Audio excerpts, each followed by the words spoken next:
बिस्मिल्लाहिर्रहमानिर्रहीम। अज़ीज़ तलबा तालबात, कंजुल मदारिस बोर्ड की इंग्लिश लर्निंग सीरीज़ के साथ प्रोफेसर जावेद असलम बाजवा। आज की इस वीडियो लेक्चर में हम प्रैक्टिस करेंगे उन तमाम एक्सरसाइजेस का, रूल्स एंड रेगुलेशंस का, जिनमें हमने सीखा था कि एक्टिव क्या है और पैसिव की डेफिनेशन क्या है, हम पैसिव कब यूज़ करते हैं और पैसिव वॉइस की बेसिक स्ट्रक्चर्स क्या हैं, कौन कौन से टेंसेज हैं जिनकी पैसिव वॉइस बनती है, ट्रांजिटिव और इनट्रांजिटिव वर्ब का फ़र्क क्या है और इनट्रांजिटिव वर्ब की पैसिव वॉइस क्यों नहीं बनती और अगर बनानी पड़े तो किस तरह से बनेंगी। और इसके बाद फिर हमने सीखा कि मुख्तलिफ और स्ट्रक्चर्स हैं जिनमें इम्पेरेटिव सेंटेंसेस हैं, लेट वाले सेंटेंसेस हैं या और हैं या मॉडल्स हैं, उनकी पैसिव वॉइस किस तरह से एक्टिव वॉइस से तरतीब पाती है और किस तरह से कन्वर्जन होती है और बनती है। लिहाजा आज के इस वीडियो लेक्चर में एक्टिव वॉइस से पैसिव वॉइस में तब्दीली के वो तमाम मराहिल और क़वाइद व ज़वाबित डिस्कस होंगे और इम्तहानी नुक्ता नज़र से आप जो सॉल्व्ड एक्सरसाइजेज हैं उनको गौर से देखेंगे कि किस तरह से एक्टिव वॉइस की एक्सरसाइज में एक सेंटेंस को पहले आइडेंटिफाई करना है कि उसका टेंस कौन सा है। जैसे वो आइडेंटिफाई हो जाएगा, फिर हमने जो उसकी बेसिक स्ट्रक्चर है उसमें ऑब्जेक्ट को सब्जेक्ट के तौर पे लेके आना है। हेल्पिंग वर्ब जो मखसूस उस टेंस का है जिसकी हमने आइडेंटिफिकेशन की है उसके मुताबिक उसको लेकर आना है। वर्ब की थर्ड फॉर्म लगेगी और अगर सब्जेक्ट हो, ज़ाहिर है इसमें कन्वर्जन में होगा, तो बाई लगा के सब्जेक्ट लगाएंगे और दीगर कॉम्प्लीमेंट्री सेंटेंस के पार्ट्स को उसके साथ ऐड अप करेंगे। तो यहाँ ये सारी चीज़ें हमने अगरचे टेंस बाय टेंस सीखी हैं, स्ट्रक्चर बाय स्ट्रक्चर उनको लर्न किया है, लेकिन हम अमली तौर पर आज के लेक्चर में और इससे नेक्स्ट कमिंग वीडियो लेक्चर में आपको मुख्तलिफ एक्सरसाइजेस को सॉल्व करवाएंगे। तो आज हमारी जो इस लिस्ट है उसमें स्ट्रक्चर है, देन एक्सरसाइज 42 उसका सल्यूशन भी है, एक्सरसाइज 43 उसका सल्यूशन है और एक्सरसाइज 44 उसका सल्यूशन है। तो इन एक्सरसाइज के सल्यूशन में स्टूडेंट्स को प्रैक्टिस करने और अपने जो ऑलरेडी उन्होंने rules and regulation passive voice की कन्वर्जन के सीखे हुए हैं उनको एक दफ़ा इम्प्लीमेंट करने का मौका मिलेगा। कुछ एक्सरसाइजेज मुकम्मल एक्सप्लेनेशन के साथ हम आपके साथ सॉल्व करेंगे, कुछ में आपको सिर्फ हिंट देंगे और मौका देंगे कि आप खुद से उनको सॉल्व करें और बोर्ड पे दी गई जो उसका सल्यूशन है उसके साथ मैच करें। लेकिन हम आपके साथ साथ रहेंगे ताकि आपको कहीं कोई एरर ना लगे, कोई मिस्टेक ना आए, कहीं कोई उलझन ना हो, एम्बिग्विटी पैदा ना हो। तो उसके सल्यूशन के लिए तमाम एक्सरसाइजेज में सेंटेंस टू सेंटेंस हम आपकी गाइडेंस के लिए आपके साथ रहेंगे इंशाल्लाह। आइए सबसे पहले हम स्ट्रक्चर्स को देखते हैं और उन स्ट्रक्चर्स को जो रिवीजन वर्क है उसके बाद एक्सरसाइज 42 की तरफ चलेंगे। तो पहले आप देखते हैं जनरल स्ट्रक्चर, जिसमें आप देख रहे हैं कि एक्टिव वॉइस में आपके सामने ये सब्जेक्ट वर्ब एंड ऑब्जेक्ट है, जैसे हम हमेशा से आपके साथ बात करते हैं। और फिर पैसिव वॉइस में आप देख रहे हैं कि जो ऑब्जेक्ट है वो सब्जेक्ट में तब्दील होगा।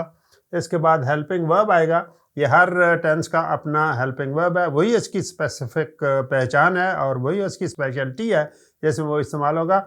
वर्ब की थर्ड फॉर्म आएगी, वर्ब जो है जो भी वर्ब होगा उसकी थर्ड फॉर्म लगेगी और ये हर टेंस में सही उसकी स्ट्रक्चर है कि थर्ड फॉर्म पास्ट पार्टिसिपल यानी थर्ड फॉर्म इस्तेमाल होगी। और सब्जेक्ट जो है ये बाई लगा के आपके आखिर में सब्जेक्ट इस्तेमाल होगा। ये बेसिक स्ट्रक्चर है। अब हमने आपको ये सिखाया था कि ये हेल्पिंग वर्ब जो है ये हर टेंस के लिए स्पेसिफिक है, मुख्तलिफ है। ये अगर आपके जहन में रहे और जैसे ही आप किसी सेंटेंस की पहचान करें कि ये कौन से टेंस का है, तो जी तलबा तालबात फ़ौरन आपके जहन में आना चाहिए कि इसके साथ हेल्पिंग वर्ब कौन सा इस्तेमाल होगा। मिसाल के तौर पे जैसे ही आप देखेंगे कि डेफिनेट टेंसेस में प्रेजेंट इंडेफिनिट जो है वो आपके जहन में आया कि ये सेंटेंस प्रेजेंट डेफिनेट का है, तो फिर उसमें इज़ एम आर इस्तेमाल होगा।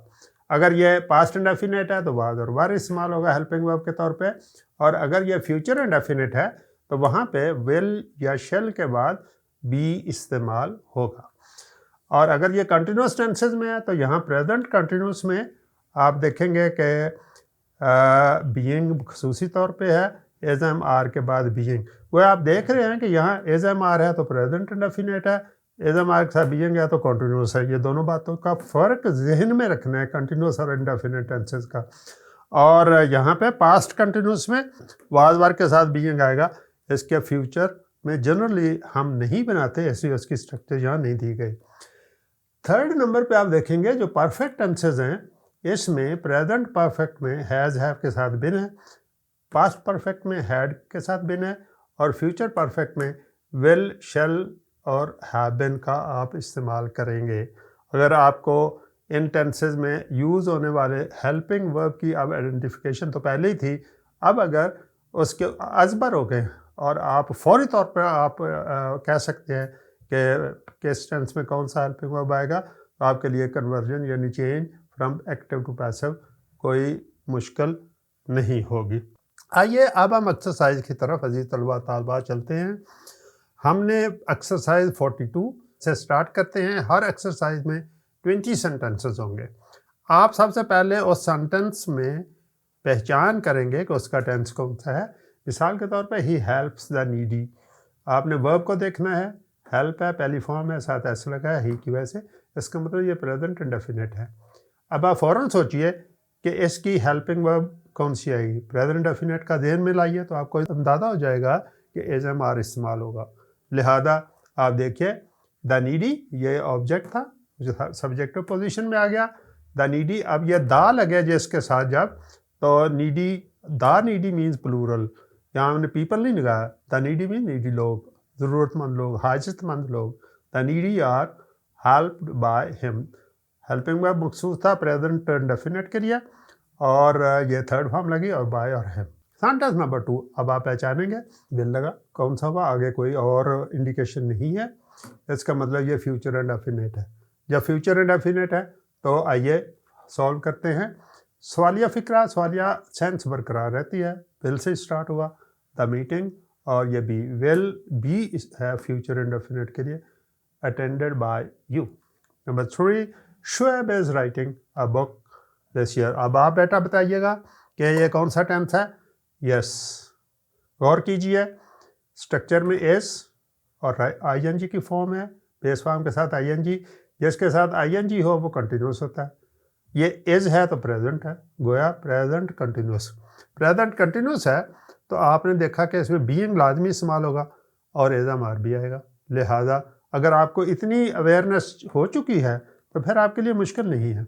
अ book is being written by Shoaib this year, ये कॉम्प्लीमेंट्री है, जो इसके बाद हिस्सा आया वो हमने इस्तेमाल कर लिया। The turtles wins the race, turtles वाहिद था, विन फर्स्ट फॉर्म है, एस लगा, प्रेजेंट डेफिनेट। अब आप कहेंगे the race is won by the turtles. People cast their vote. अब कास्ट की तीनों फॉर्में एक जैसी हैं, कास्ट कास्ट कास्ट। तो यहाँ पे क्या इस्तेमाल होगा कि क्या ये प्रेजेंट में है या ये पास्ट में है। प्रेजेंट डेफिनेट भी हो सकता है या ये पास्ट इंडेफिनेट भी हो सकता है।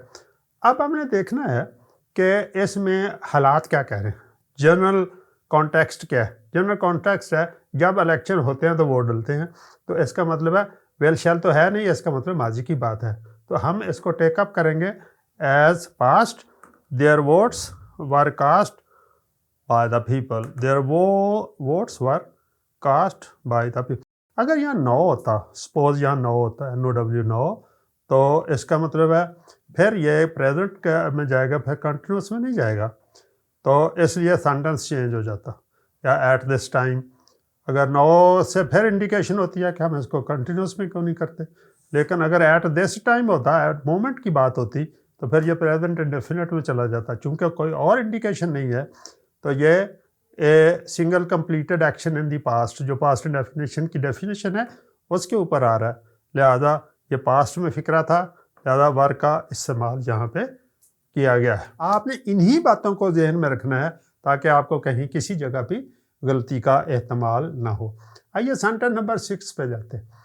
She called him a thief. अब बताइए कौन सा टेंस है। कॉल्ड है, कॉल्ड सेकंड और थर्ड फॉर्म हो सकती है, लेकिन यहाँ अगर ये थर्ड फॉर्म होती तो यहाँ कोई हेल्पिंग वर्ब होता, ये सिंपल सेकंड फॉर्म है, इसका मतलब ये पास्ट इंडेफिनिट है। कौन सी हेल्पिंग वर्ब आएगी, वाज या वर। ये थीफ पहले पोजीशन पे आ जाएगा सब्जेक्टिव में। तो ये इसमें दो ऑब्जेक्ट हैं, ही भी आ सकता है और थीफ भी आ सकता है। He was called a thief by her, he was called a thief by her. Number 7, we made him जज, हमने उसे जज बनाया, पास्ट है, मेड, तो ये पास्ट है, तो ही वॉज मेड अ जज by us. I asked my friends to meet me, I asked once again past indefinite है, माई फ्रेंड्स वर रिक्वेस्टेड, या आस्क भी हो सकता था, रिक्वेस्टेड ज़्यादा रिफाइन कर दिया गया। My friends were requested to meet me, ये कॉम्प्लीमेंट है जो आखिर में इस्तेमाल हुआ। दे आर वॉचिंग मदनीश कार्टून्स, और यहाँ पे आर वॉचिंग है तो प्रेजेंट कंटिन्यूस, और यहाँ बीइंग इस्तेमाल होगा। Madani cartoons are being watched by them. The Muslims offer their prayers regularly. The prayers are offered regularly by the Muslims. यहाँ ऑफर था, प्रेजेंट डेफिनेट था, इसलिए आर का इस्तेमाल यहाँ पर किया गया है। I know him well, present definite है, इब्तदाई टेंसेस की इसमें ज़्यादा मशक करवाई गई है। I know him well, he is known well to me. याद रखिएगा, नो आपने पीछे सीखा था कि ये अपने साथ बाय नहीं लेता, ये यहाँ पे तो नो के साथ टू आता है, इसलिए यहाँ बाय मी इस्तेमाल नहीं हुआ, बाय लगाना का रॉन्ग है, तो he is known well to me. Number 12, आइए देखते हैं।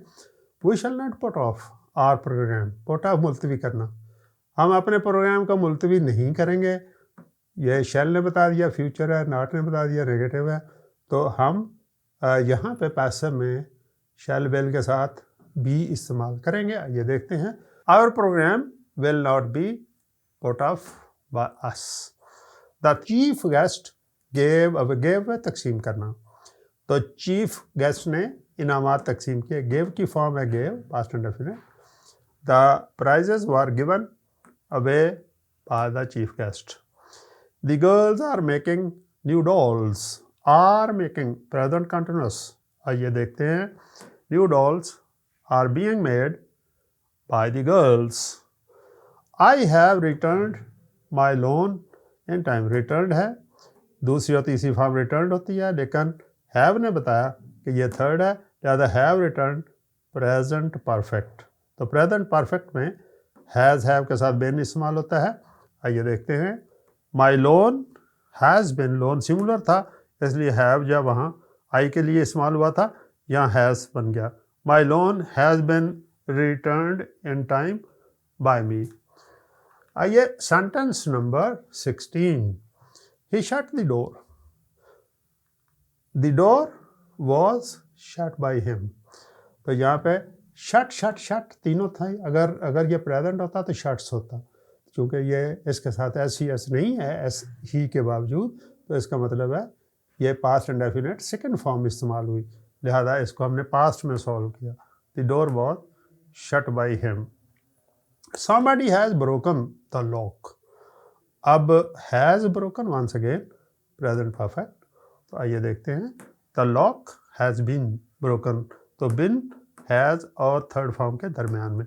The lock has been broken by somebody. No one has signed this check, once again has signed present perfect. This check has been signed by no one. This check has been signed by no one, has been signed. Columbus discovered America in 1492. Past event है, ज़्यादा मुकम्मल past event है। Discovered second form इस्तेमाल हुई, past indefinite का sentence. तो Columbus discovered America in 1942। यहाँ देखिए, America was discovered by Columbus in 1942। The mother is cooking food for children. अब ज़रा यहाँ देखिए, ये फूड इसमें ऑब्जेक्ट है, फॉर चिल्ड्रन नहीं है, ये कॉम्प्लीमेंट है, कंप्लीट कर रहा है सेंटेंस को। तो फूड इज़ बीइंग कुक्ड, यहाँ इज़ कुकिंग था, कंटिन्यूस टेंस है। Food is being cooked for the children by the mother. अज़ीज़ तलबा तालबात, अब आप एक्सरसाइज 43 करेंगे। यहाँ आप मैक्सिमम मुझे सपोर्ट करेंगे और मैं यहाँ उसके बाद एंडोर्स करूँगा कि आपने क्या किया। Sentence number 1, the boy is climbing the wall. अपनी नोटबुक पे लिखिए कौन सा टेंस है।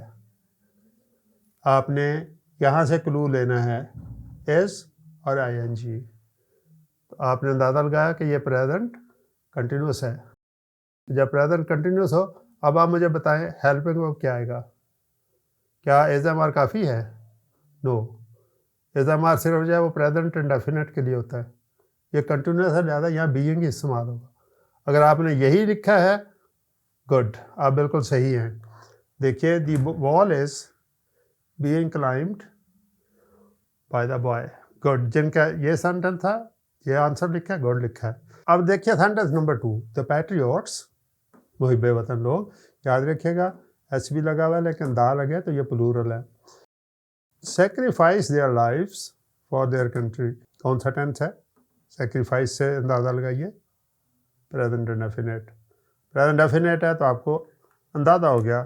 देयर लाइव्स, यहाँ पे lives are sacrificed by the patriots, ये शुरू से, for their country complement. Their lives are sacrificed by the patriots for their country. Kashmiri मुजाहिदीन आर फाइटिंग फॉर फ्रीडम।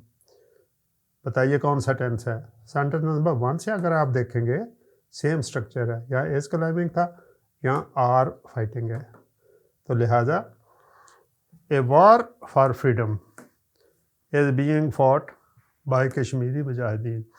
यहाँ पे फाइट था तो fighting for freedom, fighting for freedom को हमने फाइटिंग की बजाय ए वॉर फॉर फ्रीडम में कन्वर्ट कर दिया ताकि आपको सहूलत रहे। फाइटिंग फॉर फ्रीडम भी हो सकता था, यहाँ अगर आप वॉर आपको और लगे, फाइटिंग इज ऑल राइट, लेकिन इससे ज़रा आसानी और ख़ूबसूरती पैदा हुई सेंटेंस में, हमने ए वॉर फॉर फ्रीडम इसको कन्वर्ट कर दिया। The patient is vomiting blood. अब आपने इज़ और ING से अंदाज़ा लगा लिया, कंटिन्यूस और बीइंग आएगा। Blood is being vomited by the patient. Shut the door at once, ये आप ज़रा गौर कीजिएगा, अभी तक ये पहला ही किस्म आई है, पहली तरह का सेंटेंस आया है अभी तक जितनी हमने एक्सरसाइज की है। ये देखिए शट से शुरू हुआ, शट वर्ब की पहली फॉर्म है, अदरवाइज तो शट शट शट तीनों ही हैं, लेकिन यहाँ से जब इस तरह सेंटेंस शुरू हो तो ये वर्ब की पहली फॉर्म से शुरू हो सकता है, और आगे शट द डोर है, ऑब्जेक्ट है। जब कोई सेंटेंस वर्ब की पहली फॉर्म से शुरू हो तो उसे इम्पेरेटिव सेंटेंस, हुक्मिया फ़िक्रा कहते हैं। अब हुक्मिया फ़िक्रे आप पढ़ चुके हैं कि या वो लेट से होंगे या शुड से होंगे, तो यहाँ देखिए यहाँ क्या हुआ, let, let the door, let आपने अपने पास से इसके तौर पे लगाया, लेट, उसके बाद ये ऑब्जेक्ट आ गया, लेट द डोर, बी इसकी हेल्पिंग वर्ब है, बी, और थर्ड फॉर्म भी शट है, at once. Let the door be shut at once. इसके रूल्स एंड रेगुलेशन देखने के लिए अगर आप इससे पहली वीडियो जो की थी उसमें आपने इम्पेरेटिव सेंटेंसेस की स्ट्रक्चर के रूल्स को देखेंगे तो आपको अंदाज़ा हो जाएगा कि ऐसे सेंटेंसेस जो हैं वो लेट से सॉल्व होते हैं और जिनमें ऑब्लिगेशन होता है वो शुड में सॉल्व होते हैं। आइए सेंटेंस नंबर 6 को देखते हैं। She repairs the clothes of her children. Repairs ने बेटा बता दिया, प्रेजेंट इंडेफिनिट है, शी की वजह से एस लगा, ज़्यादा इसमें हेल्पिंग वर्ब क्या आएगा, इज, और क्लोथ जब आएंगे तो आर हो जाएगा। The clothes of her children, ये सारा मिल के एक ऑब्जेक्ट बना, सब्जेक्ट यहाँ पे इस्तेमाल हुआ। The clothes of her children are, इसलिए ये प्लूरल थे क्लोथ्स, चिल्ड्रन की वजह से नहीं, क्लोथ्स की वजह से, are repaired by her. The driver open the door, open second form, कौन सा टेंस है, फर्स्ट इंडेफिनिट, गुड। अब इसको हमने कन्वर्ट करना है, क्या हेल्पिंग वर्ब आएगी, वाज या were. The door was open by the driver. We have not taken the tea, have taken, tense बताइए, यस, हैव और थर्ड फॉर्म गोया के present perfect. Tea has not been taken by us. Our cook cooks delicious dishes, ये cook है, subject इस फिक्रे का, ये कुक्स इस्तेमाल हुआ, हाथ ऐसा लगा, आप फ़ौरन समझ गए होंगे प्रेजेंट इंडेफिनिट है, एज एम आर आएगा। डिलीशियस डिशेस ये प्लूरल है, ये आपने देखा डिशेस प्लूरल था, ये जब प्लूरल हुआ तो एज इस्तेमाल नहीं होगा, आर आएगा।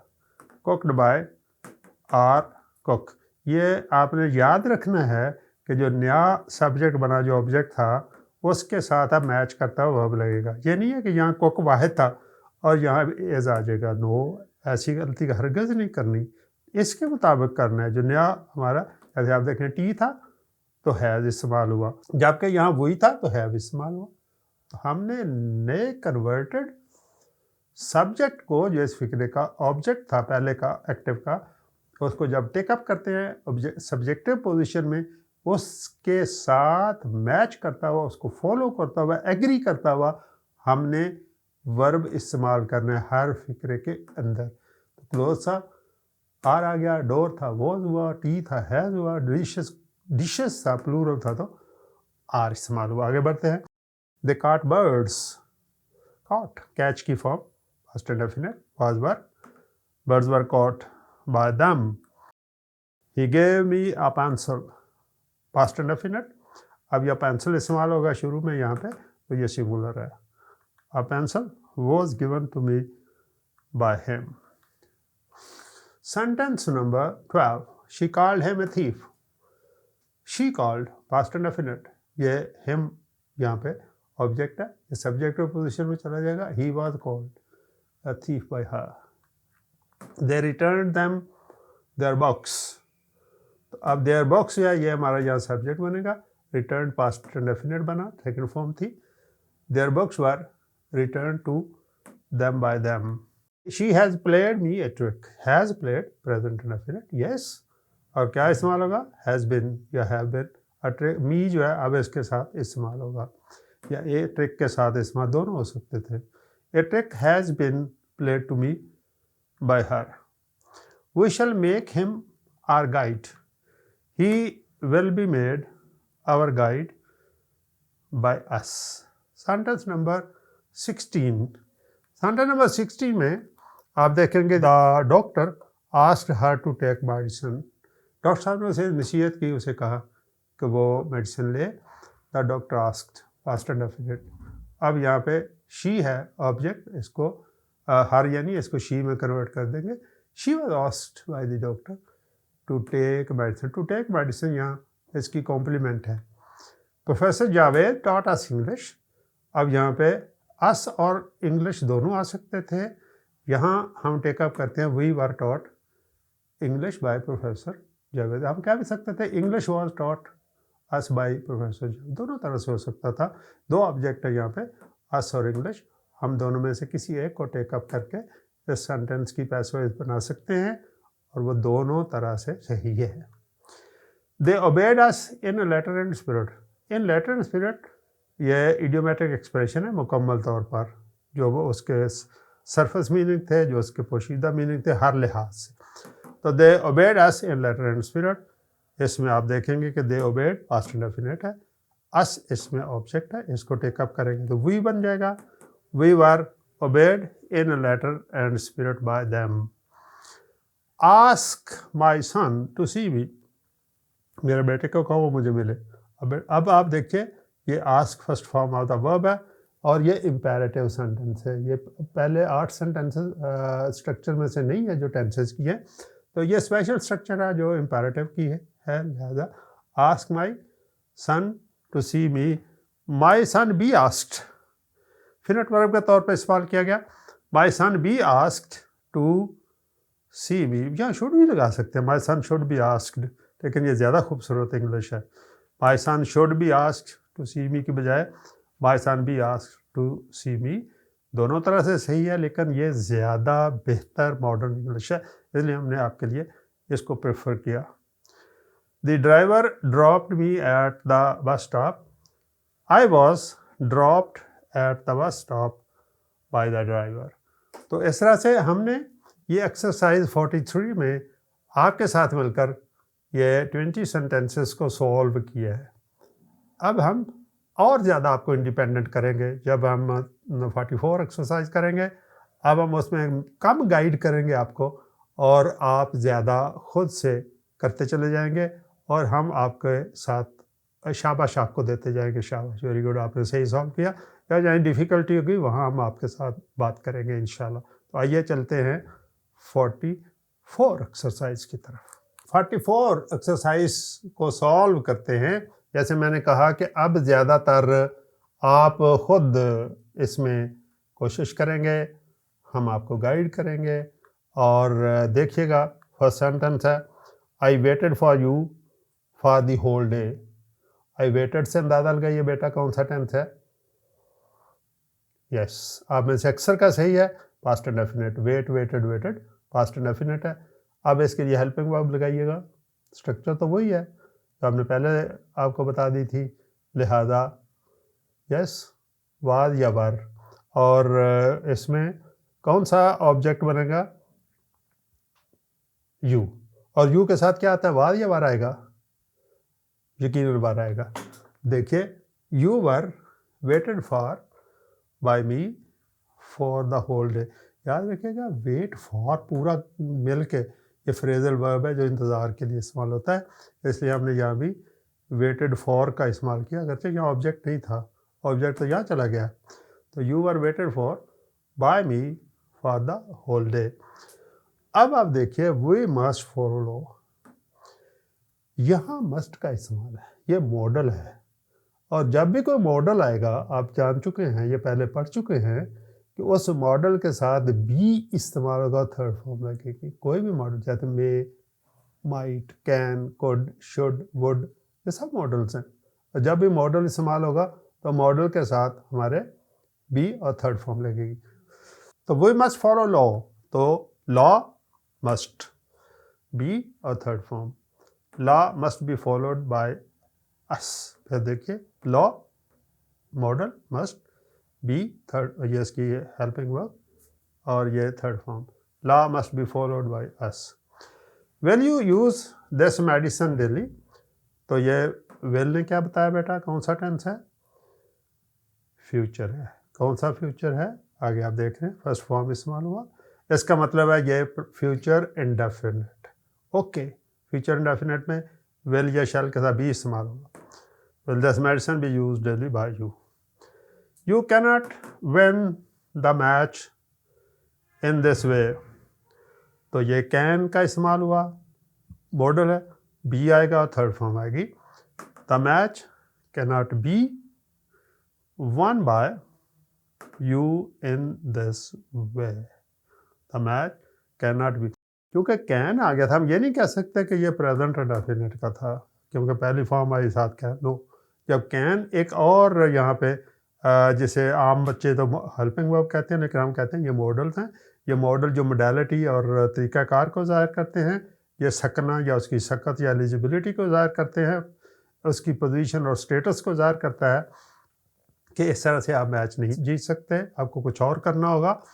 तो यहाँ पे जब कैन आ गया, तो अगरचे ये वेन पहली फॉर्म है, अब हम इसको प्रेजेंट इंडेफिनिट में सॉल्व नहीं करेंगे, इसको मॉडल के फार्मूला थे, यानी कैन नॉट बी और third form, this match can not be one by you in this way, somebody stole my watch this morning.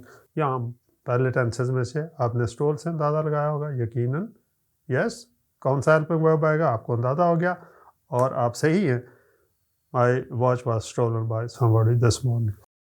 आइए सेंटेंस नंबर 6 पे जाते हैं। Who would ring the bell, यहाँ इस वक्त में हु पहली दफ़ा इस्तेमाल हमने किया है, अगरचे हमने प्रैक्टिस में आपको बार बार बताया कि जब हु इस्तेमाल होगा तो ये बाय होम में तब्दील हो जाएगा। आइए देखते हैं, बाय होम, ये who will be converted into bye home. Generally हमने पिछले जितने सेंटेंसेस यूज़ किए हैं, यहाँ से ऑब्जेक्ट हमने लिया, उसको पहले इस्तेमाल किया, लेकिन याद रखिएगा जब हु फाइल है तो इसकी ऑब्जेक्टिव पोजीशन जो है उस सेंटेंस में बाय होम लगेगा। तो लिहाजा हर हु से स्टार्ट होने वाला सेंटेंस यकीनी तौर पे होम और बाय होम में तब्दील होगा। तो बाय होम, उसके बाद वुड, मॉडल है द बेल, बी, तो वुड की वजह से बी और थर्ड फॉर्म आई, by whom would the bell be rung. आपको फिर मैं बताता चलूँ, हु जो है ये बाय होम में कन्वर्ट हुआ, ये वुड का इस्तेमाल था, मॉडल था, इसलिए बी और थर्ड फॉर्म में आएगी, लिहाजा by whom Would the bell be rung? Did they grant me the favor? Did इस्तेमाल हुआ पास्ट डेफिनेट, इसलिए पहली फॉर्म इस्तेमाल हुई। कैसे इस्तेमाल होगा? सवालिया फिक्रा, ऐसे में भी सवालिया रहता है, ज़्यादा इसका हेल्पिंग वर्ब पहले इस्तेमाल हो जाएगा। वाज आई और फिर थर्ड फॉर्म, डिड इस्तेमाल नहीं होगा, याद रखिएगा। वो तो सिर्फ पास्ट इंडेफिनिट के लिए इस्तेमाल हुआ था, यहाँ उसके लिए वाज इस्तेमाल हो गया। Was I granted a favour by them. The sudden noise frightened the child. The child was frightened by the sudden noise. Okay. Do not tease the poor. अब इस सेंटेंस पे गौर कीजिएगा, ये डू नॉट से start हो रहा है, इसके बाद फर्स्ट फॉर्म है। इसे हम नहीं के फिक्रे कहते हैं, नेगेटिव एंड इम्पेरेटिव। तो ये हमेशा डू नॉट से स्टार्ट होते हैं और उसके बाद वर्ब की पहली फॉर्म आती है, और इसको हम इम्पेरेटिव सेंटेंसेस के मॉडल पे हल करेंगे। आप देखेंगे द पुअर शुड नॉट, ये हमने ऑब्लिगेशन के तौर पे इस्तेमाल किया। The poor should not be teased. Do not tease को नेगेटिव सेंस थी, इसलिए हमने इसको शुड नॉट के तौर पे इस्तेमाल किया। The poor should not be teased. जो गुराबा हैं उनको तंग नहीं किया जाना चाहिए। दे do not utter a single word. उन्होंने एक लफ्ज़ न कहा। इस डू नॉट में और इस डू नॉट में फ़र्क है। ये फिक्र के शुरू में डू नॉट इस्तेमाल हुआ तो ये इम्पेरेटिव सेंस देता है, ये दरमियान में इस तरह से इस्तेमाल हुआ तो ये प्रेजेंट इंडेफिनिट की नेगेटिव है। They do not utter a single word. A single word is not uttered by them. The Muslims say their prayers regularly, say present indefinite. Okay, the prayers are said regularly by the Muslims. 12 number. I am buying this interesting book for my brother. Present continuous, I am buying. Being का इस्तेमाल होगा। This interesting book is being bought by me for my brother. Okay. Who told you all that? आपको ये सारा किसने बताया? तो who का इस्तेमाल है। अब देखिए बाय हुम से इस्तेमाल होगा, बाय हुम वर। अब ये यू है चूंकि, तो यू ज़्यादा के लिए इस्तेमाल हुआ इसलिए वार लगा। By whom were you was नहीं लगा। By whom were you told all that. आपने याद रखना है कि ये यू ज़्यादा, यू एक भी हो फिर भी उसके साथ प्लूरल ही इस्तेमाल होता है, इसलिए बार इस्तेमाल हुआ यू की वजह से। Please fetch A glass of water for me. यहाँ प्लीज़ इस्तेमाल हुआ। आप देखिएगा वंस अगेन इम्पेरेटिव सेंटेंस को बयान करने का एक तरीका है कि आप आदाब के लिए, सोफिस्टिकेशन के लिए, ज़्यादा सिविक सेंस इस्तेमाल करने के लिए उसके लिए आप प्लीज़ इस्तेमाल करते हैं। तो यहाँ प्लीज़ इस्तेमाल हुआ। प्लीज़ फैच, फैच होता है जाकर लेकर आना। ब्रिंग है आप हैं तो ले आएँ, और फैच है जहाँ पहले जाएँ फिर आएँ। Please fetch A glass of water for me, ये इम्पेरेटिव सेंटेंस है। इसमें प्लीज़ सिर्फ सिविक सेंस के लिए इस्तेमाल हुआ, हम इसको आखिर में इस्तेमाल कर सकते हैं। जैसे आप देखेंगे a glass of water should be fetched. Should be और third form should be fetched for me please. Please ना भी लगाएं तो फिर भी ठीक है, लगा दें इस तरह से, फिर भी ठीक है कि आपने ज़्यादा आदाब का मुजाहरा किया है। Do not look down upon the poor. ये डू नॉट से स्टार्ट हो रहा है सेंटेंस, इम्पेरेटिव है, पहली फॉर्म है, तो do not look down upon the poor. The poor should not B looked down upon. Number 16, I know him well. तो पहले भी नो को जानते हैं कि वो टू से होता है, he has known to me well. Okay. He has won the gold medal in the wrestling. The gold medal has won था present perfect, has been won by him in the wrestling. We had already purchased this house. Had already और third form past perfect, तो had been इस्तेमाल होगा। This book had already been purchased by us. Smoke causes pollution. Smoke जो ये pollution पैदा करता है, present indefinite. Pollution is caused by smoke. My friends deceived me. I was deceived by my friends. तो आपने इन 20 sentences में सीखा, practice किया कि किस तरह से हमने पैसिव वॉइस की स्ट्रक्चर को इस्तेमाल किया। तो अज़ीज़ तलबा तालबात, आज हमने तफसील के साथ एक्सरसाइजेस को हल करने के लिए आपके साथ एक कॉम्प्रिहेंसिव मश्क की है, जिसमें हमने पहले एक ओवरव्यू लिया था, उसके बाद एक्सरसाइज 42, 3 एंड 4 को यानी हमने 60 सेंटेंसेस को हल किया, और बाकी हम एक और एक्सरसाइज आपके साथ करेंगे ताकि आपकी प्रैक्टिस पूरी हो जाए। तो इसमें आपने तमाम टेंसेस को और जितनी स्ट्रक्चर्स पैसे में जा सकती थी उनकी कन्वर्जन को आपने सीखा है, और मुझे तवक्को है कि नेक्स्ट वीडियो जो एक और एक्सरसाइज पर होगी ताकि आप इम्तहान की तैयारी बहुत ही अच्छी तरह कर सकें, कि आप किसी भी मकसद के लिए, प्रैक्टिकल आस्पेक्ट्स के लिए, किसी को सिखाने के लिए, लेक्चर देने और लेक्चर सीखने के लिए, या अपनी सेल्फ ग्रूमिंग के लिए एक्टिव पैसिव का जब इस्तेमाल करना चाहें तो आपको किसी तरह की दुश्वारी ना हो, और हर तरह से आपको हेल्प भी हो, मदद भी हो, गाइडेंस भी हो, और आपकी परफेक्शन की तरफ एक लाइन और टो आपको मिल जाए, और आप एक बेहतर अंग्रेज़ी बोलने, प्रैक्टिस करने, लिखने के माहिर हो जाएं। अगली वीडियो तक के लिए प्रोफेसर जावेद असलम बाजवा को इजाज़त दीजिए। अल्लाह हाफ़िज़।